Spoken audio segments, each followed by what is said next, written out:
there. So today's topic is lower limb. Okay, so I'm going to be talking about a little bit about my apologies about my voice. I'm going to be talking about the lower limb and the function, a little bit of the muscle and how many joints.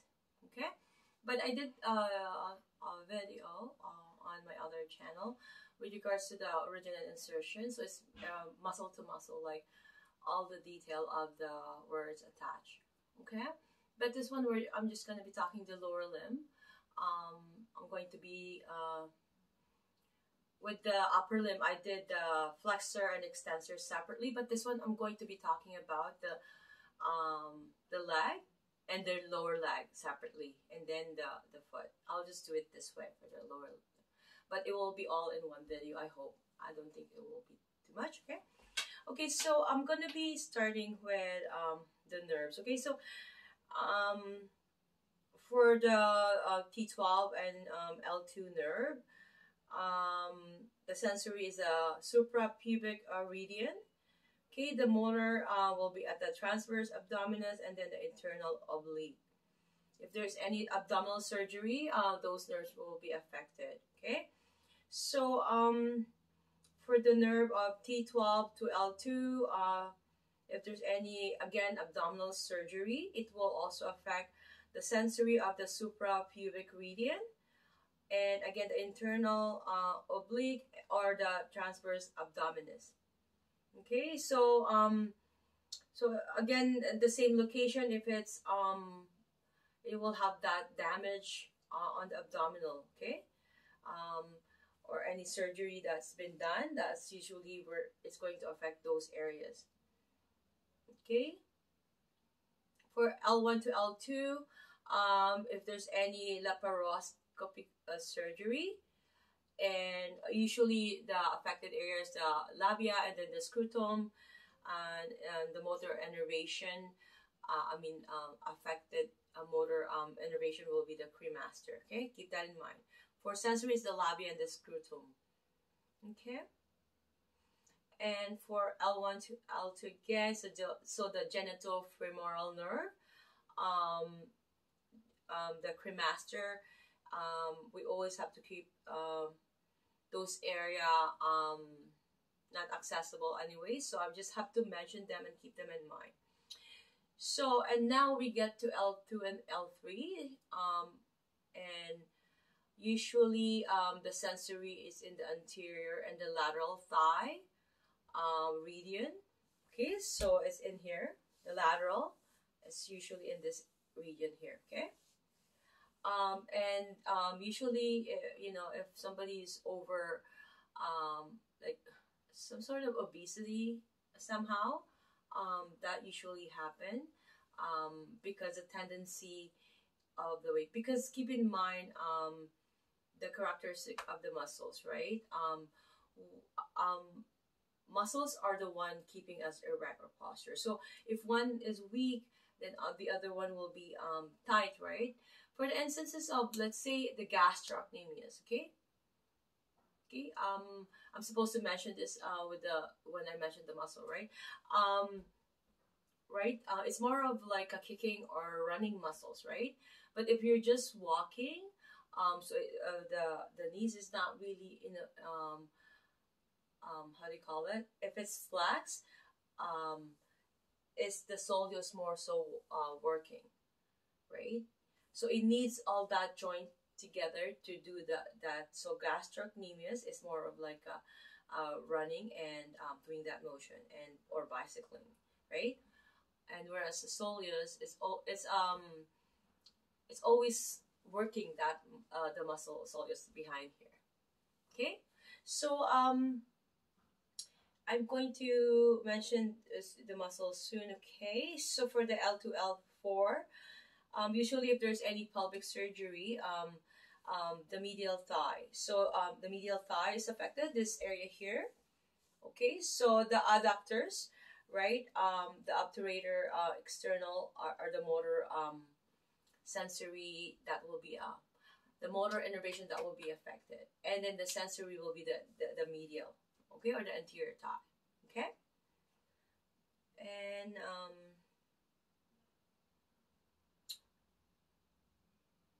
Okay, I think for the motor will be the listed the quads, the iliacus, the pectineus, and sartorius. So those are the thigh flexion and leg extension muscles. I'm going to be going ahead with the how do you call it, the muscle. I'm gonna start now. Okay, so we have um the muscles um which is called TFL. So if we were to go to our ASIS and just go lower, so if we can feel the muscles here, if we go side to side, like if we go, see, you can feel the muscle really, really popping out. If you don't feel it, then I think you're way too up. So just feel that. And if your knees is bent, like it doesn't really contract, right? Again, because of the way the joint, because this is a long joint, and I'm gonna start with that muscle. So it the attachment, right? So a anterior superior iliac spine, and the distal attachment is at the IT band, because IT band serves as an tendon, like a long tendon. Okay, so keep that in mind. And then in the iliotibial band inserts into the girdle's tubercle. Okay, so that's one of the muscle there. And then the sartorius is a long muscles, and it does the flexion. It flexes the hip, and it does the lateral rotation of the hip, right? And also does the flexion. Okay, and then we also have the quadratus, the quads. This is a muscle group, right? The rectus femoris crossing two joint. That's really important. If you want to check my other YouTube channel about student learning all the origin and insertion, I have a detailed of where it's attached. Okay, so the quads is here, and what's happening when we are walking or kicking, and this is usually weak. Why? Because the patella is always working towards to move it, the job of the vastus medialis to make the patella move medially, right? And if this is really weak, that's what happens. The patella moves laterally, and that could cause some, IT band contracture or some friction syndrome and all that. And what it happens is it's shortening, so it's pulling the patella laterally as well. So the patella is not really doing that track in the groove. So it's actually, when it walks, it's moving laterally.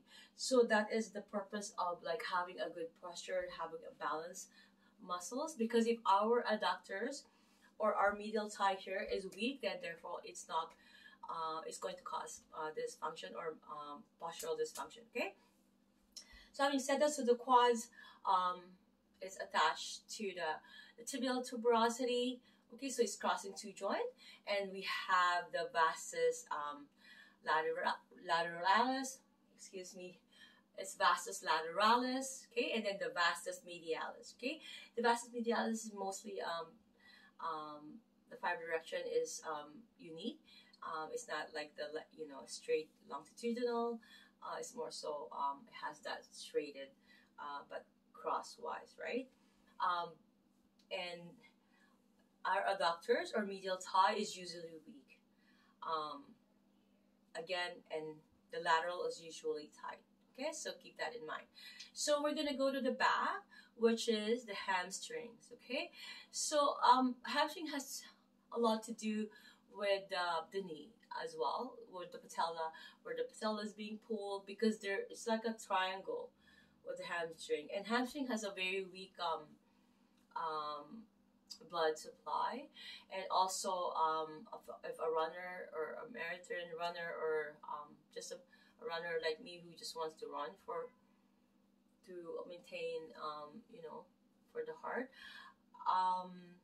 if you don't really how do you call it, stretch or warm up prior to running, hamstring is really going to create that lactic acid, which it's not doing that Krebs cycle, right? It's having that cramping, which is not going through the Krebs cycle where there's oxygen, right? Because it's the least blood supply.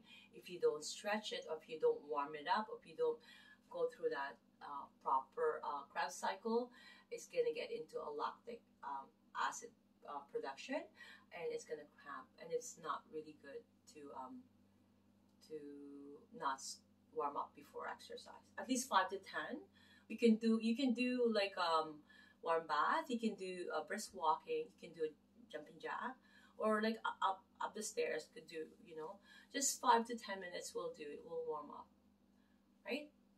Me, I'm lazy with exercises. I'd rather utilize my time. So what I do is I just do all whatever my cleaning in the morning, and then I have to make sure that I have to cook too.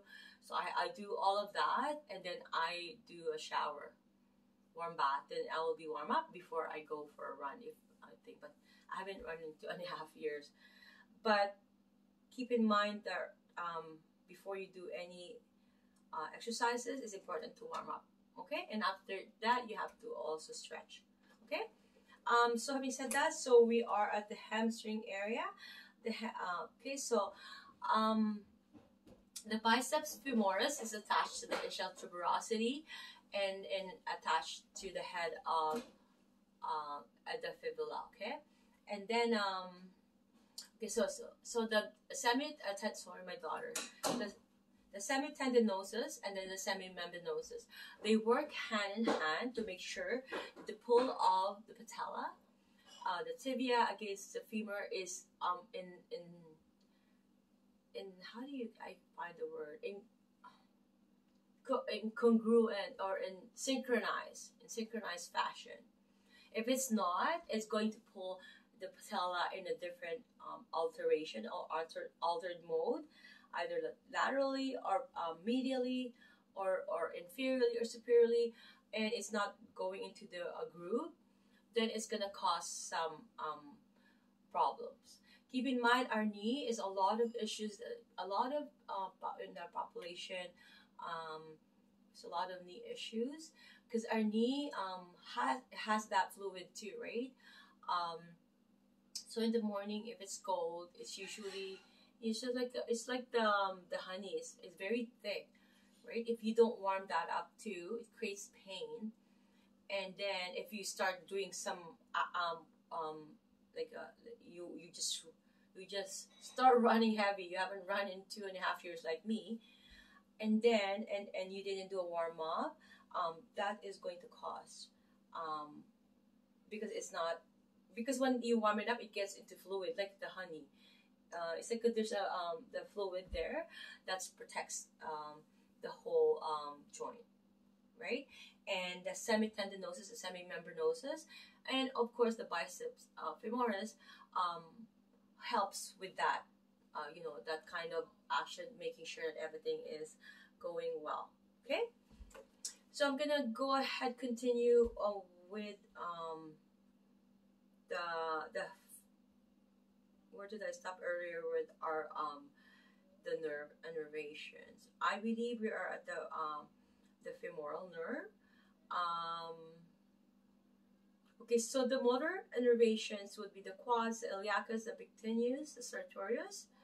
Okay, and what it does is thigh flexion and leg extension. Okay, femoral nerve innervation. The sensory is the anterior thigh and the medial leg.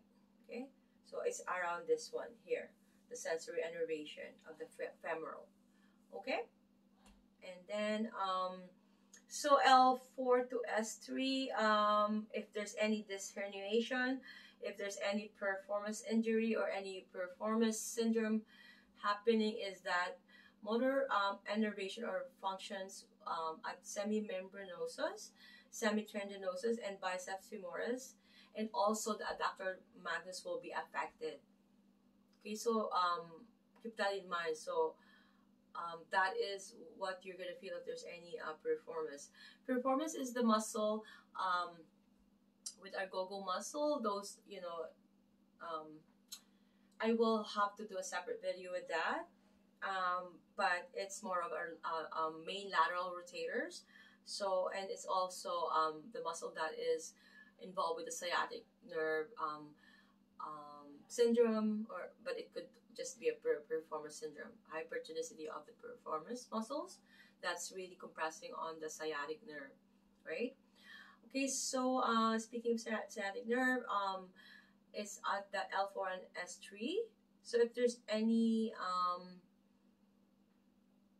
disherniation or any performance injury, the sciatic along with the tibial, and then the common peroneal tibial, and then the sural, okay, tibial, common sural tibial nerve will be affected. Okay, so we will so all of the leg and foot except for the saphenous mainly is femoral. Okay, keep that in mind. Okay, so all of the leg and foot except for the saphenous is femoral. Okay,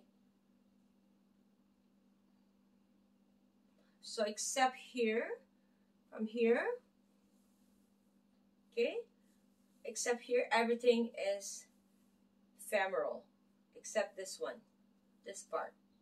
So if there's any sensation, altered sensations happening except this area here, then you know that's femoral nerve. But if this is the only affected one, then that's saphenous nerve.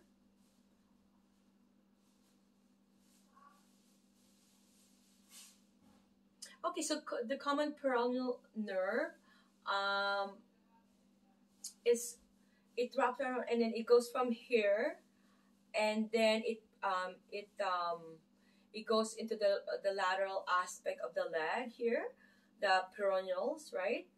And then if there's any injury on the femoral nerve, fibular neck injury here, if there's any injury that happened in the neck of the fibular, so this is usually because of the common peroneal nerve being somehow compressed or damaged along the femoral the fibula. I keep saying the fibular neck. Okay, the neck of the fibular bone. Sorry about that. Okay, so now we're gonna go to the common peroneal nerve. Okay, so the common peroneal nerve is from L4 and S2 from the sciatic nerve. Okay, keep that in mind. If there's any, again, like I said, if there's any injury in the fibular neck, so the common peroneal, the superficial peroneal, the deep peroneal, also the tibialis anterior and the peroneus longus and brevis will be affected. I'm so sorry, I'm just not feeling well. I'm feeling sick today. So the cutaneous distribution is the anterior here. Here is the cutaneous distribution.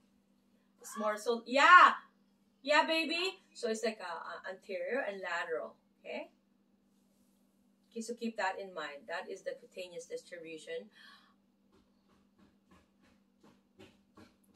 And now we're going to go to the tibial nerve, L4 and S3.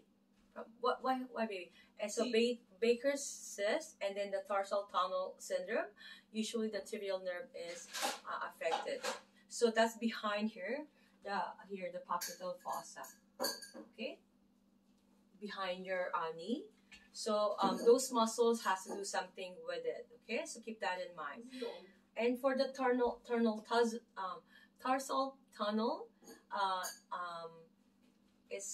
it's happening here. All those nerves and everything, the tibial nerve goes through here. And if we do have a flexor retinaculum in our wrist, we also have a flexor retinaculum here, and if you can see here. Okay, I'm almost done, baby. What's wrong? Okay, so you okay? No. This one to be half. Oh, meron akong loose tea doon. There's a loose tea. What's that mean? Oh, it's chamomile tea. Here. It's covered. chamomile tea. Yeah, it's really good. You can. Where? I really like it. No, it's here in a little small box. Okay, so Oh, this? I don't have a big for though. what do you mean? Use the blue one. This blue kettle. I saw you need to have like a bag or something. No, use that one or the blue. Anyways, find it. The blue kettle. Alright. Okay. The motor innervation is the popliteus, the plantaris, the triceps serrae, biceps femoris, and the foot flexor. Okay, so I'm gonna just differentiate between tibial nerve and the common peroneal nerve. Okay, so for tibial nerve, the origin is L4 to S3. It's from the sciatic nerve. If there's any injury in the Baker's cyst or the tarsal tunnel syndrome, for sure that's tibial nerve. Okay, Baker's cyst is the back of the knee and where the tarsal tunnel. Okay, so those are tibial nerve. So if it's a common peroneal nerve involvement, because its origin is the L4 to S2 from the sciatic, if there's any involvement in the lateral aspect of the leg here, that's the common peroneal nerve, especially with the neck of the fibula, the fibular bone, okay? The fibula, the neck of it, okay? So that's how you can differentiate it. And just remember this mnemonic. For tibial nerve, it's TIP. TIP stands for tibial inverts plantar flexus. Again, TIP, T-I-P. T stands for tibial, I stands for inverts, P stands for plantar flex. And the mnemonic for common peroneal nerve is PED. So P is for peroneal, E is for everts, and D is for dorsiflex. Okay? Okay, I'm just gonna read to you all the nerve innervation. Okay, so ilio-hypogastric, that's T12 to L2, that's the abdominal surgery. Genitofemoral is L1 to L2, laparoscopic surgery. And then lateral femoral cutaneous, that's L2 to L3, and when somebody is usually too huge or obese, that is, there's no injury whatsoever, but that's usually what the nerve innervation, how do you call it, distribution of where the pain is, or if there's any altered sensation. Okay, so the obturator is L2 L4, which is if there's any pelvic surgery. The femoral nerve L2 L4, if there's any pelvic fracture. Okay, that's different from surgery and fracture. Okay, sciatic nerve is L4 to S3.